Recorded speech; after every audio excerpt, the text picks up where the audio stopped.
bamutemye gutya n'igikanu kandi ngo aryamye. Bamwishe urupfu ntazi urupfu bamwishe n'urw'Imana ntiyabirangije kubibona. Njyewe umwana w'umuntu nta kintu nabibonyeho. Umubyeyi mwiza mu baturanyi, ariko urupfu rwe rwadutunguye turababara cyane. Alphonse yiteguriye ijuru, yasengaga bidasanzwe. Alphonse nta bugome yagiraga. Abantu mbega hari umuntu w'ingirakamaro mu murenge, nicyo cyatumye tuba. Karere ka Nyamagabe mu murenge wa Inkingi habereye ibiteye ubwoba byarishije abanyarwanda benshi cyane. Iyi nkuru yarishije benshi, yahamura imitima ya benshi. Umugabo uri mu kigero cy'imyaka 40 witwa Niyo Bosiko yaje kwitaba Imana kuri iki gicamunsi, ariko urupfu yapfuye ni urupfu rw'indengakamere, ni urupfu rwatunguye abanyarwanda benshi cyane. Bamwe mu baturage bavuga ko barayi bamubonye ku isatere arimo anywa kabyeri asangira n'abagabo basanga batatu, ariko batunguwe no gusanga mu gitondo yitabye Imana. Umuturage wabonye umurambo yaragiye guhinga nk'uko bisanzwe mu gishanga, agiye guhinga ibirayi nibwo yaje kugwa kuno mugabo yitabye Imana. Bamwisha bamujugunya munsi y'umukingo, bamuteraguye ibyuma ku mutima ndetse barangije bamuzirikira ibitenge bamushyira mu mufuka wa kirojana, baraza baratura munsi y'umukingo nk'abatura amabuye. Gusa abaturage bavuga yuko yaba yiciwe ahandi akazanwa hano bitewe n'ibimenyetso byagiye bifatwa n'ishami ry'ubugenzacyaha RIB. Iyi nkuru yarijije benshi. Umuryango wa nyakwigendera uri mu gahinda n'amarira, bavuye ko papa wabo yakoraga akazi k'ububaji, bityo rero akaba yagiye nimugoroba agiye kwishyuza amafaranga angana n'ibihumbi 25 yari yarakoreye, ndetse ngo kugera ku muhanda nibwo yahise asangira n'inshuti ze bakoranaga akazi k'ububaji. Ntabwo byaje kurangira neza yabyutse yitabye Imana. Ntabwo yapfiriye mu rugo, ahubwo yishwe arajugunwa. Ni inkuru yarijije abanyarwanda benshi cyane, ni inkuru yahamuye benshi, bamwe barwara imitima. Uwabonye umurambo yabanje kugira ngo ni iboro, nk'ibisambo byibye biraza bijugunya hano munsi w'umukingo. Wenda avuze ati nsimbuye iboro, mu gutsimbura afunguye abona umurambo, yavugije induru arasara. Inzego z'ubuyobozi ziraza n'inzego z'ubugenzacyaha RIB. Ni inkuru yashenguye imitima ya benshi, ni inkuru yababaje abanyarwanda benshi cyane.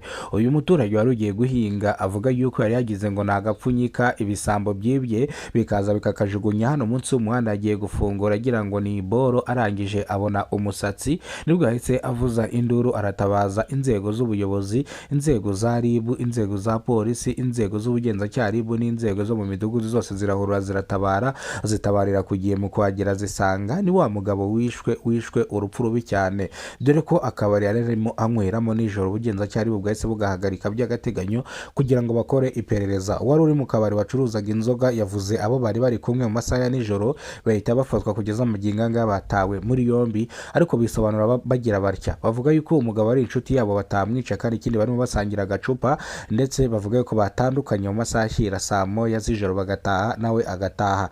Gusa nyiri kabari aho barimo banywera yavuze yuko bose batahanye, mu gihe abangaba bavuga yuko batashye bakamusiga mu kabari. Nyiri kabari avuga yuko bo batahanye, bityo rero bakorweho iperereza kuko nibo batahanye.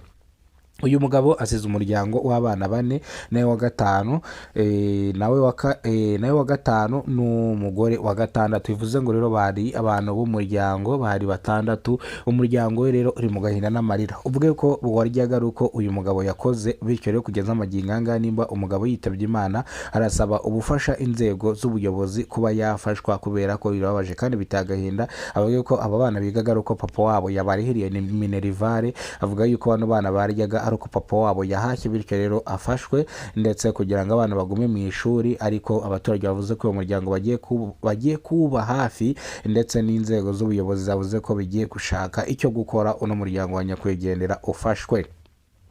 Maginganga ubugenzacyaha buracyakora iperereza ku rupfu rw'uyu nyakwigendera wishwe urupfu rubi cyane akazingazingirwa mu mifuka. Baracyakora iperereza kugira ngo hafatwe n'abandi baba bakoze bino, kuko abo basangiraga bafashwe bari ku ishami ry'ubugenzacyaha. Abaturage rero babonye uno mugabo ari kunywera ku isatira, avuga yuko bano bagabo aribo ushobora gusanga bamwishe kubera ko bakoranaga akazi k'ububaji, kandi ikindi bari banahembwe, bityo rero ushobora gusanga bamwivuganye kugira ngo amafaranga bayatware, ndetse n'ikindi kiraka bari babonye bazagikore bonye nyine. ni inkuru rero yahamuye benshi.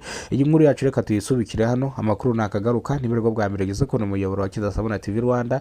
Ibuka gukora subscribe, ufungura inzogera uzajya umenya byinshi dukora umunsi ku munsi. Imana ikurinde, Imana iguhereze ubuzima buzira umuze. Wakoze subscribe udahwema kureba video zacu umunsi ku munsi, duhora tukwifuriza ibyiza ku Mana. Imana ijye kurinda kandi Imana ijye ikuba hafi mu byo ukora. Akazi ugiyemo Imana ijye ibijyamo ugakore neza. Ari mugiye gusaba akazi ahantu, Imana ibijyemo ako kazi ukabone, ndetse Imana ikomeze ikurinde mu byo ukora. Aho ujya ugendane n'Imana. Nongeye kuvuga yuko uri uw'agaciro kuri njyewe.